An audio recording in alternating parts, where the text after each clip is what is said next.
get a snack or something. Go back to eat later and get something. On a wrongful death lawsuit, and then combine it with Kendrick's lengthy and extensive federal investigation, there were things that had to be done. Greetings. State your name, please. Bobby Worthy. What organization? I'm Bobby Worthy. I'm National President for the Justice League United. I'm the Minister of Law and Justice for the New Black Panther Party, and I'm also a national board member for the National Black Man's Movement, chaired by Attorney Malik Zulu Shabazz. You also came from Waycross, Georgia, right? Yes, I did. What interest do you have in the Kendrick Johnson case and this lawsuit that have been, finalizing the allegations against the family? Well, the thing is, I have interest against injustice. The Johnson family got to be the strongest family in this country. They will not stop and not charging for justice for their son that they know and all of them know was murdered. Now, what I witnessed in this courtroom today... Yeah, that was my main question, yes, sir. What I witnessed in this courtroom was, first of all, a judge inattentive. Now, I'm going to be honest. I think the judge was fair. I think he was admirable. But the judge was inattentive when he went to sleep, not once, not twice, but 3 times and one time at the end. Is that why you tried to get my attention? I didn't have a camera because of the situation, well, I'll explain later. Mm-hmm. But you tried to get my attention to let me know that he was sleeping? Yes, I did. And I also notified all the other news teams that were him. Did you see? And all of them say, yes, we saw it. Did you see the judge that he was asleep on the bench? And say, yes, we did. Whether they're going to air that or not, but we know the ghetto free press going to air it. My question to you is, do you think that was that done deliberately? So this afternoon it would not be a recording, a complete recording? We know we got a transcript, but that's not what I'm talking about. Well, my thing is the judge limited. My opinion, I think the judge messed up when he limited, because he does have discretion in the law to allow recordings. But once he allow one and don't allow the other, then he violates the freedom of the press. He violates the open meeting law.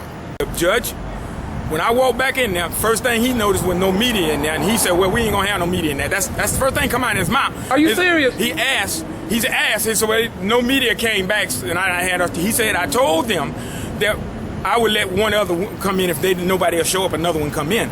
Nobody's here. Y'all would agree with no media? And that's what he said. That's when I came outside looking for you. Go ahead. I sent the media blast out to everybody when I found out about this. All the news media, CNN, everybody, every local news station that I know, radio, Valdosta Daily Times, all of them, but Valdosta Daily Times was too. But how can you, this is what I understand about the media. How can you come in here and view the beginning of the trial and not get the end? So you're going to go report an incomplete story, and probably not going to be reported half of it anyway. And just like I told her, I asked every media, ABC from Atlanta, I asked Channel 10 was here, and I even told you, George, the Ghetto Free Press. I said, did you see the judge sleep?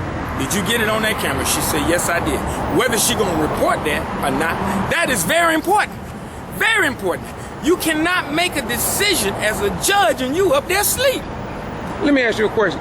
Just in case somebody else in the state of Georgia would like to call you for you to give more information about what you saw in this courtroom. To reach me, call me at 912-424-0752. Again, that's 912-424-0752. Or hit my email, justiceleagueunited@yahoo.com. One word, justiceleagueunited@yahoo.com. Thank you very much. What's your name? My name is Reverend Larry D. O'Hara. What's your position or what title you carry? I'm the, well, I carry many titles, but as far as the NAACP, I'm the assistant president of the Waycross branch. Are you a minister of the gospel? Yes, I am. All right, what do you think about what happened today? Even the judge sitting up there asleep from time to time. You saw him sleep too? Yes, and when he wake up, then somebody holler an objection, and he don't know what the objection is. So then he turns around and asks, after the guy called the objection, you speak his piece, then he turned around and asked Mr. King, and Mr. King just blurted out. He just go ahead on and beat every avenue that they came across today, they got whooped. Why do you think that there was no camera in the courtroom. And the reason why they didn't want y'all in there with the camera, because every time they make a mistake, it's recorded on film, and they don't want to have to go back and use that. That is the same reason why, in the KJ case, why those films was tampered with, per se, because the evidence was already there. And they learned now that if it's on film, then they can use that film against them. What's your name? My name is Reverend Jeffrey Benoit. I'm the president of the Clayton Henry chapter of the National Action Network and a candidate for the 2016 State Representative, District 76, which covers the Connolly, Fairview, Stockbridge, Forest Park, Rex and Morrow in Rex, Georgia.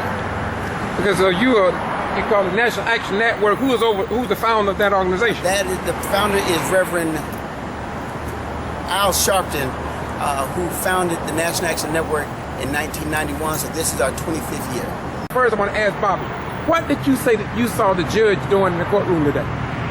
Sleeping. What did you say you saw him doing? Sleeping. Did you see him? Oh, he was not, and at least 3 times that counted. I heard several other people, and I want to be on camera, that you all saw that. Now, how? The judge has proven that that he really don't want the cameras in the court. I mean, and I understand why, because the last trial he went to sleep 4 or 5 times, and this time he went to sleep 4 times, nodded on the bench, was sleeping. So I mean, no one is saying about it. Even when the media was there the last time, you was the only one who reported that the judge was asleep. He actually went to sleep, and nobody seems to think that's not a problem. Well, being a problem or not, it seems to me, because if I had reported, I would let the people know what happened and took place in the courtroom. But it seemed that the local news media are not concerned about judges sleeping in the courtroom, or for that matter, even what's going on here today. Because, I mean, we had other things in the city that was going on, but this is a very high-profile local, state, and national case. And yet, when it comes down to our television station, regardless of whatever happened in Valdosta, they wasn't here. Well, go ahead, I'm sorry. Well, it's all support. To me, it's all supported by white supremacy. It's getting to the point that whites seem to think that everything runs around them, and it's getting worse with the police brutality. We're technically moving to a dictatorship